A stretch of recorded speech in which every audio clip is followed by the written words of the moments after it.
Hello students, welcome to guidance গুরু চ্যানেলে তোমাদের সকলকে স্বাগত। আশা করি প্রত্যেকেই ভালো আছো এবং প্রত্যেকেই সুস্থ রয়েছো। তোমাদের জন্য ওয়েস্ট বেঙ্গল এসএসসি গ্রুপ সিডির যে ক্লাসগুলো শুরু করেছিলাম সেই ক্লাসের আজ হচ্ছে 6 নম্বর প্র্যাকটিস সেট। এর আগে আমরা 5টা ক্লাস করেছি, না দেখে থাকলে চ্যানেলে পেয়ে যাবে। পরপর 1 2 3 4 5 করে করা আছে, তো অবশ্যই সেগুলো তোমরা প্রত্যেকে দেখে নাও। ঠিক আছে, রিসেন্টলি শোনা যাচ্ছে যে এই সপ্তাহের মধ্যেই, অর্থাৎ আজ হচ্ছে তোমাদের 14ই মে, এই সপ্তাহের মধ্যেই 20 তারিখের মধ্যে তোমাদের নোটিফিকেশান বেরোতে চলেছে। ঠিক আছে, এই নোটিফিকেশান বেরোতে চলেছে এবং নিয়োগ করা হবে 31শে ডিসেম্বরের মধ্যেই। তো তোমাদের যদি প্রিপারেশন নিতে তোমরা চাও, জিকে এবং কারেন্ট অ্যাফেয়ার্সে যে 30 নাম্বার আছে সেই 30 নাম্বারের মধ্যে 25 নাম্বার পর্যন্ত তোমরা যদি তুলতে চাও, আমাদের যে জিকে কারেন্ট অ্যাফেয়ার্সের ব্যাচ, সেই ব্যাচে তোমরা যুক্ত হতে পারো। মাত্র এই এখনও তোমরা 349-এর বিনিময়ে যুক্ত হতে পারবে। ঠিক আছে, এরপর হলে কিন্তু সেটা বেশি হয়ে যেতে পারে। তো এবার দেখো, আমাদের যে নম্বর, এই নাম্বারে তোমরা যোগাযোগ করো। আমাদের যে কোর্সের পুরো ডিটেলসটা তোমাদের বলে দেবো, কি কি স্টাডি মেটেরিয়াল প্রোভাইড করা হবে, কি ক্লাস দেওয়া হবে, সব কিছু বলে দেওয়া হবে এই নাম্বারে। আর কোথায় ক্লাসটা দেওয়া হবে, স্টাডি মেটেরিয়াল কোথায় কীভাবে দেওয়া হবে, সব এখানে বলে দেওয়া হবে। তো অবশ্যই আমাদের এই হোয়াটসঅ্যাপ নাম্বারে তোমরা প্রত্যেকে যোগাযোগ করো। ঠিক আছে, তো চলো শুরু করা যাক। আজকে আমাদের প্রথম প্রশ্ন দেখো, নিম্নের কোন নদ বা নদীর কোনো শাখা নেই? যদি একটু যারা নদ নদী সম্পর্কে যাদের পড়েছ, তারা কিন্তু খুব সহজে এর উত্তর করতে পারবে। বলেছে কি, কোন নদ বা নদীর শাখা নেই। তো একটা কথা মাথায় রাখবে যে কোনো নদীর যার শাখা নেই, শাখা না থাকলেই তাকে কি বলা হবে? নদ বলা হবে। তাকে পুংলিঙ্গ হিসেবে কল্পনা করা হয়, এবং যে নদীর শাখা নদী থাকে তাকে স্ত্রীলিঙ্গ হিসেবে কল্পনা করা হয়, এবং সেটা হচ্ছে নদী। অর্থাৎ একটা নদী যাচ্ছে, সেই নদীর থেকে যদি নতুন নদীর জন্ম হয়েছে তাহলেই সেটা হচ্ছে নদী। কিন্তু যে নদীর থেকে কোনো রকমের নতুন নদী জন্ম হয়নি, অর্থাৎ শাখা নদী জন্ম হয়নি, সেটা হচ্ছে নদ। তো আমরা কি জানি? দামোদর হচ্ছে একটা নদ। ব্রহ্মপুত্র হচ্ছে একটা নদ। বাকি এগুলো সবই হচ্ছে নদী, অর্থাৎ এই নদীগুলোর শাখা নদী আছে, ব্রহ্মপুত্রের কোনো রকমের শাখা নদী নেই। ঠিক আছে, একটা প্রশ্ন থাকে যে পৃথিবীর বৃহত্তম নদীদ্বীপ কোন নদীতে গড়ে উঠেছে? তো এই ব্রহ্মপুত্র নদীতে পৃথিবীর বৃহত্তম নদীদ্বীপ গড়ে উঠেছে, যেটার নাম হচ্ছে মাজুলি নদীদ্বীপ। ঠিক আছে, এটা আসামে রয়েছে। নেক্সট দেখবো 2 নম্বর প্রশ্ন। ক্লাস ভালো লাগলে প্রত্যেকে লাইক করে দেবে, তোমার বন্ধুদের সাথে শেয়ার করো। 2 নম্বর, নিম্নলিখিত কোন প্রাণীতে রুমিন্যান্ট পাকস্থলী দেখা যায়? রুমিন্যান্ট পাকস্থলী, কুকুর, পায়রা, গিরগিটি। রুমিন্যান্ট পাকস্থলী কাকে বলবে? দেখবে গরু, মহিষ, এই সব জীবের কি দেখবে, তারা দেখবে সারাদিন কিছু না কিছু চিবোতে থাকে। কি চিবোতে থাকে? তারা দেখবে খাবার খাওয়ার সময় খুব দ্রুত খেয়ে নেয়, তারপর সেটা যখন তারা বিশ্রাম নেই সেই সময় সেই খাবারকে বের করে তারা আবার চিবোতে থাকে। এটাকে জাবর কাটা বলা হয়। তো এই সব প্রাণীগুলোর রুমিনেন্ট পাকস্থলী থাকে। তাহলে গরু is the correct answer, option A. ঠিক আছে, 3 নম্বর দেখো, শূন্য মাধ্যমে শব্দের বেগ কত? শূন্য মাধ্যমে শব্দের বেগ কত? কোনটা হবে কারেক্ট আনসার? দেখো, একটু তোমাদের বলে দিচ্ছি, তাহলেই বুঝতে পারবে। মনে রাখবে, কোনো মাধ্যম ছাড়া শব্দ কিন্তু যেতে পারে না। সেটা বায়ু মাধ্যম হোক বা জল হোক বা কাঠ হোক বা ইস্পাত হোক, যে কোনো মাধ্যম চাই শব্দ যাওয়ার জন্য। মাধ্যম না থাকলে শব্দ যেতে পারে না। তাহলে শূন্য মাধ্যমে শব্দের বেগ উপরের কোনোটি নয় হবে। ঠিক আছে, বায়ু মাধ্যমে শব্দের বেগ হচ্ছে 332 মিটার পার সেকেন্ড, আর শূন্য মাধ্যমে শব্দের বেগ 0। এই যে অপশানগুলো, বায়ু, জল, কাঠ এবং এখানে আরেকটা অপশান দিচ্ছি ইস্পাত, এই 4টে অপশান দেওয়া থাকবে আর বলবে এই 4টে অপশানের মধ্যে কোন মাধ্যমে শব্দের বেগ সবচেয়ে বেশি। তখন তোমাকে কি বলতে হবে? ইস্পাত মাধ্যমে। অর্থাৎ যে মাধ্যমটা যত বেশি ঘন সন্নিবিষ্ট বা যত বেশি ঘন, সেই মাধ্যমে শব্দ তত দ্রুত যায়। মনে রাখবে। তাহলে এই যে মাধ্যমগুলো, তাদের মধ্যে সবচেয়ে বেশি ঘন হচ্ছে ইস্পাত, তো ইস্পাতে শব্দের বেগ সবচেয়ে বেশি হবে। 4 নম্বর প্রশ্ন দেখো, ফণিমনসা হলো কি? হাইড্রোফাইট। দেখো, হাইড্রো মানেই হচ্ছে জল, যেসব উদ্ভিদ জলে জন্মায় সেটাই হচ্ছে হাইড্রোফাইট। যেসব উদ্ভিদ মানে মরু অঞ্চলে জন্মায় সেগুলো হচ্ছে জেরোফাইট। তাহলে ফণিমনসা মরু অঞ্চলে জন্মায়, ক্যাকটাস জাতীয় উদ্ভিদ, এটা হচ্ছে জেরোফাইট, অপশন বি। 5 নম্বর প্রশ্ন দেখো, ম্যালেরিয়া রোগের কারণ হলো কি? ম্যালেরিয়া কি ব্যাকটেরিয়ার প্রভাবে হয় নাকি জীবাণুর প্রভাবে, কিসের প্রভাবে হয়ে থাকে? কারেক্ট আনসার হচ্ছে ম্যালেরিয়া রোগের কারণ হচ্ছে protozoa. Option C is the correct answer. দেখো, প্লাজমোডিয়াম ভাইভক্স হলো ম্যালেরিয়া রোগ সৃষ্টিকারী পরজীবী প্রাণী। স্ত্রী অ্যানোফিলিক্স মশা হলো এই পরজীবীর বাহক। তাহলে প্রশ্ন থাকে ম্যালেরিয়া রোগের বাহক হলো কোন মশা? তখন বলতে হবে স্ত্রী অ্যানোফিক্স নয়, অ্যানোফিলিক্স। স্ত্রী অ্যানোফিলিক্স মশা হচ্ছে এই ম্যালেরিয়ার বাহক। আর প্লাজমোডিয়াম ভাইভক্স এটা হচ্ছে পরজীবী প্রাণীটার নাম যেটা ম্যালেরিয়া রোগ সৃষ্টি করে। 6 দেখো, কোন দেশের সঙ্গে ভারতের দীর্ঘতম সীমারেখা রয়েছে? এই প্রশ্নের উত্তর আমি বলে দেব না, এটা হোমওয়ার্ক দিচ্ছি, প্রত্যেকে কমেন্ট বক্সে উত্তরটা কমেন্ট করবে। ঠিক আছে, প্রত্যেকে কমেন্ট করবে। আরেকবার তোমাদের আমাদের কোর্স সম্পর্কে বলে দিচ্ছি। এই যে ক্লাসগুলো হচ্ছে সেই সমস্ত ক্লাসগুলোর পিডিএফ সঙ্গে 2025 সালের মান্থলি কারেন্ট অ্যাফেয়ার্স, 2024 সালের মান্থলি কারেন্ট অ্যাফেয়ার্স, স্ট্যাটিক জিকের গুরুত্বপূর্ণ স্টাডি মেটেরিয়াল, চ্যাপ্টার ওয়াইজ জিকের study material, last minute suggestion এবং তাছাড়াও সপ্তাহে 2 দিন করে ক্লাস দেওয়া হবে। মাত্র কোর্স ফি হচ্ছে 349। যদি নিতে চাও তাহলে এই নাম্বারে তোমরা যোগাযোগ করবে। ঠিক আছে। 7 নম্বর প্রশ্ন দেখো, সম্প্রতি প্রয়াত হয়েছেন ভারতের প্রাক্তন প্রধানমন্ত্রী ডক্টর মনমোহন সিং। তিনি ভারতের কততম প্রধানমন্ত্রী ছিলেন? তো 2004 সাল থেকে 2009, তারপর 2009 থেকে 2014, মোট 10 বছর প্রধানমন্ত্রী ছিলেন ভারতের ডক্টর মনমোহন সিং। তিনি হচ্ছেন ভারতের 13তম প্রধানমন্ত্রী। ঠিক আছে। নরেন্দ্র মোদী হচ্ছেন 14তম প্রধানমন্ত্রী। ঠিক আছে। নেক্সট দেখো 8 নম্বর, বক্সিং খেলা হলো কি?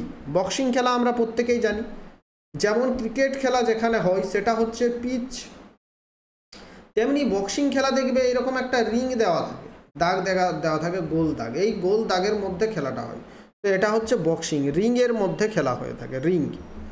9 নম্বর দেখো, আন্তর্জাতিক সৌর সংগঠনের সদর দপ্তর কোথায় অবস্থিত? ইন্টারন্যাশনাল সোলার অ্যালায়েন্স বা আন্তর্জাতিক সৌর সংগঠন এর সদর দপ্তর কোথায় অবস্থিত?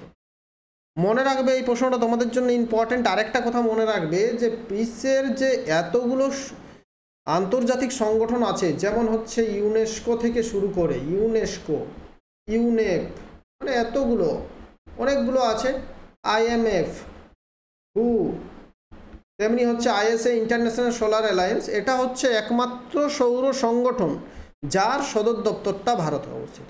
আর কোনো আন্তর্জাতিক সৌর সংগঠনের সদর দপ্তর ভারতে নেই, এটাই আছে। তাহলে কারেক্ট আনসার হবে গুরুগ্রামে। ঠিক আছে, আইএসএ। নেক্সট দেখো 10 নম্বর, 1854 সালের উডের ড্যাসপেচ কিসের সঙ্গে সম্পর্কযুক্ত? উডের ড্যাসপেচ, 1854 সালের উডের ড্যাসপেচ হচ্ছে ভারতে ইংরেজি শিক্ষার প্রসার ঘটানোর জন্য, শিক্ষার জন্য এটা একটা কমিশন ছিল, তাহলে শিক্ষা সঙ্গে যুক্ত উডের ড্যাসপেচ। 11 নম্বর হচ্ছে, ভারতের কোন রাজ্য ছাদে সৌরশক্তি ইনস্টল করার ক্ষেত্রে শীর্ষস্থানে রয়েছে? অর্থাৎ সোলার সিস্টেম, বাড়ির রুফটপে সোলার সিস্টেম ইনস্টল করার ক্ষেত্রে ভারতের মধ্যে প্রথম রয়েছে Gujarat. Option B is the correct answer. এটা কারেন্ট অ্যাফেয়ার্স থেকে প্রশ্ন ছিল। তো তোমাদের 15টা কারেন্ট অ্যাফেয়ার্স থেকে প্রশ্ন থাকবে, 15টা জিকে থেকে প্রশ্ন থাকবে। 12 হচ্ছে, কোন দেশের সাথে মিলিতভাবে ভারত নিউ দিল্লিতে বিশ্বের বৃহত্তম জাদুঘর যুগযুগিন জাতীয় জাদুঘর নির্মাণ করেছে? জাতীয় জাদুঘরের নাম হচ্ছে যুগযুগিন ভারতীয় জাতীয় জাদুঘর নির্মাণ করছে ফ্রান্সের সঙ্গে সহায়তায় বা ফ্রান্সের সঙ্গে মিলিতভাবে। মনে রাখবে যে পৃথিবীর যে বৃহত্তম জাদুঘর লুভের জাদুঘর সেটা ফ্রান্সে অবস্থিত। 13 নম্বর দেখো, কোন দিনটি বিশ্ব শিক্ষক দিবস হিসেবে পালিত হয়? বিশ্ব শিক্ষক দিবস বা ওয়ার্ল্ড টিচার্স ডে হিসেবে প্রত্যেক বছর পালিত হয় 5 অক্টোবর। আমাদের যে টিচার্স ডে, জাতীয় শিক্ষক দিবস, সেটা হচ্ছে 5 সেপ্টেম্বর, কিন্তু যদি বিশ্ব শিক্ষক দিবস বলা হবে সেটা হবে 5 অক্টোবর। আর এটাই পরীক্ষায় আসে, আর 5 সেপ্টেম্বরটা প্রথমে অপশন থাকবে, আর এটাই কিন্তু অনেকে ভুল করে চলে আসে। এবারের থিম ছিল ভ্যালুইং teachers voices towards a new social contract for education. ঠিক আছে। 14 নম্বর প্রশ্নটা দেখো, কে রায়তেওয়াড়ি প্রথা চালু করেছিলেন? এটা স্টেনোগ্রাফার 2021-এ প্রশ্নটা এসেছিল। অনেকগুলো প্রশ্ন কিন্তু বিভিন্ন পরীক্ষায় এসছে, তো সেগুলো আমার লেখা নেই। তো রায়তওয়ারি প্রথা চালু করেছিলেন কে?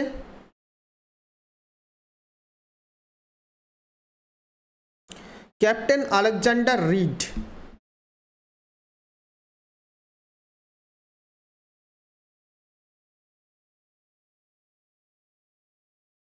আচ্ছা, এই প্রশ্নটা আমাকে একটু দেখতে হবে, আমি যদি কোথাও ভুল বলেছি তো তোমরা কিন্তু কমেন্টে বলবে, ঠিক আছে? আমি তাও এটা একবার চেক করে দেখে নেব।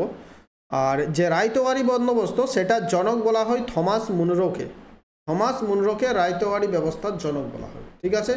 15 নম্বর প্রশ্ন দেখো, মানবদেহের কোন গ্রন্থি থেকে ইনসুলিন খরিত হয়? ইনসুলিন, দেখো ইনসুলিন হচ্ছে এমন একটা হরমোন যে হরমোনের কম বেশির কারণে ডায়াবেটিস রোগ হয়ে থাকে, ঠিক আছে? ইনসুলিন কম ক্ষরণের ফলে কিন্তু ডায়াবেটিস রোগটা হয়ে থাকে। তো এটা হচ্ছে অগ্নাশয় থেকে ইনসুলিন খরিত হয়। অগ্নাশয়ের আইলেটস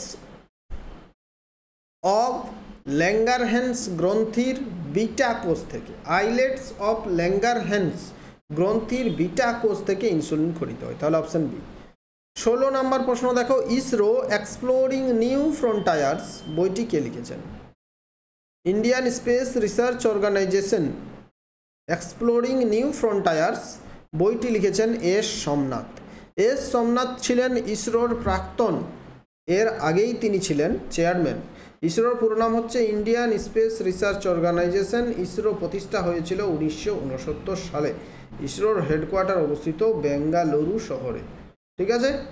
নেক্সট দেখো 17 নম্বর প্রশ্ন, সম্প্রতি প্রকাশিত স্টেট ফুড সেফটি ইন্ডেক্স 2024-এ পুনরায় শীর্ষস্থান অর্জন করেছে কোন রাজ্য? অর্থাৎ কোন রাজ্যের ফুড সবচেয়ে বেশি সেফ, সেই তালিকায় শীর্ষস্থানে রয়েছে কেরালা। রাজ্য ভিত্তিক যে কোনো যদি তুমি তালিকা দেখো, সেই তালিকায় দেখতে পাবে কেরালা প্রথমেই থাকবে, ঠিক আছে? তো ফুড সেফটির দিক থেকেও কেরালা প্রথমে আছে, option D is the correct answer. 18 প্রথম লোকসভার প্রথম অধিবেশন বসছিল কবে? প্রথম লোকসভা দেখো 1947 সালে ভারত স্বাধীন হচ্ছে, তারপর যে প্রথম লোকসভা ভোট সেটা 1950-51 বা 1951-52, সেই যে প্রথম লোকসভা হলো, লোকসভা ভোট হলো, তারপর সরকার গঠন হলো। তো সেই সরকার গঠন হওয়ার পর যে প্রথম অধিবেশন, সেই প্রথম অধিবেশনটা হয়েছিল 13ই মে 1952 সালে, ঠিক আছে? পরবর্তী প্রশ্নটা দেখো 19 নম্বর প্রশ্ন কি আছে দেখে নাও। ভারতের আয়করটি হলো, ভারতের যে ইনকাম ট্যাক্স, এই ইনকাম ট্যাক্সটা কি রকমের ইনকাম ট্যাক্স? পরোক্ষ ও সমানুপাতিক, পরোক্ষ ক্রমবর্ধমান, প্রত্যক্ষ ক্রমবর্ধমান, প্রত্যক্ষ সমানুপাতিক। এটা হবে প্রত্যক্ষ, পরোক্ষ নয়, মানে ডাইরেক্ট ট্যাক্স, ইনডাইরেক্ট ট্যাক্স নয়। প্রত্যক্ষ বলতে কি? প্রত্যক্ষ মানে ডাইরেক্ট ট্যাক্স, আর পরোক্ষ মানে হচ্ছে ইনডাইরেক্ট ট্যাক্স। তো ডাইরেক্ট এবং ইনক্রিজিংলি ক্রমবর্ধমান ট্যাক্স, 19-এর সি কারেক্ট আনসার হয়ে যাবে। 20 নম্বর হচ্ছে, ভারতের সংসদীয় শাসন ব্যবস্থা কোন দেশ থেকে নেওয়া হয়েছে? সংসদীয় শাসন ব্যবস্থা বলতে কি? অর্থাৎ যুক্তরাষ্ট্রীয় শাসন ব্যবস্থা। যুক্তরাষ্ট্রীয় শাসন ব্যবস্থাটা কেমন?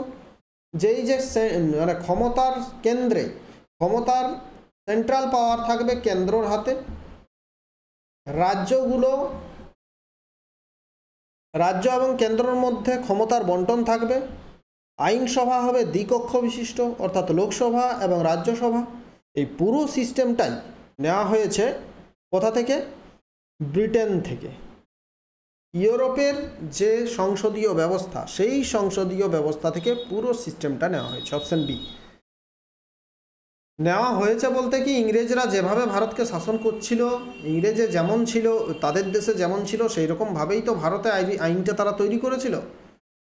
তো ভারত যখন স্বাধীন হচ্ছে, প্রায় আগে যা আইন ছিল পরে সেই সবগুলোই রয়ে গেছে, ঠিক আছে? 21 দেখো, একটি বরফের খণ্ড 0 ডিগ্রি সেলসিয়াস তাপমাত্রায় বায়ুতে রাখা আছে, এতে একটু ছোট্ট গর্ত করে অল্প জল ঢালা হলে সেই জলটি কি হবে?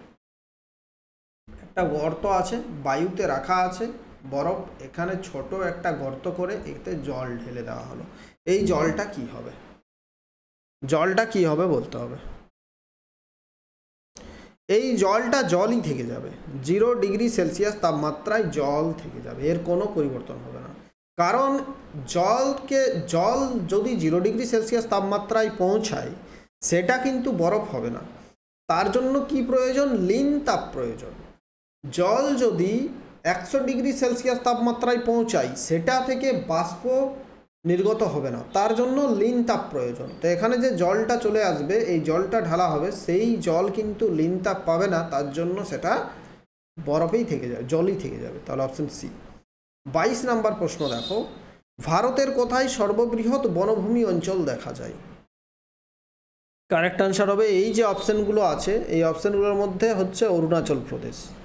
অরুণাচল প্রদেশে সর্ববৃহৎ বনভূমি অঞ্চল দেখা যায়। 23 নম্বর, সম্প্রতি প্রবোবো সুবিয়ান্তো কোন দেশের রাষ্ট্রপতি নির্বাচিত হয়েছে?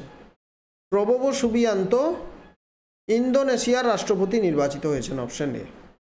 24 নম্বর, সাগু কোন রাজ্যের আদিবাসী লোকনৃত্য? সাগু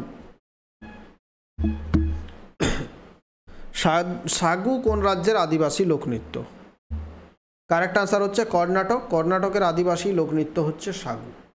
25 দেখো, সম্প্রতি কোন রাজ্য সরকার ধর্ষণ বিরোধী অপরাজিতা বিল পাশ করেছে? ধর্ষণ বিরোধী অপরাজিতা বিল পাশ করেছে কোন রাজ্য সরকার? এটা আমাদের রাজ্য পশ্চিমবঙ্গ ডিসেম্বর 2024-এ ধর্ষণ বিরোধী অপরাজিতা বিলটা পাশ করেছে, যেটা আগস্টের 10 আগস্ট 2024-এ কলকাতার যে ধর্ষণ কাণ্ড হয়েছে তারপর এই বিলটা আনা হয়েছে। Option C is the correct answer. আমাদের 25টা প্রশ্ন শেষ হয়ে গেল। ক্লাস ভালো লাগলে অবশ্যই ক্লাসটা শেয়ার করো, নতুন হয়ে থাকলে চ্যানেল সাবস্ক্রাইব করো। Thank you very much. এবং ডেসক্রিপশানে লিঙ্ক দেওয়া আছে, টেলিগ্রাম চ্যানেলে জয়েন না করে থাকলে অবশ্যই প্রত্যেকে লিঙ্কে ক্লিক করে জয়েন করে যাও। Thank you.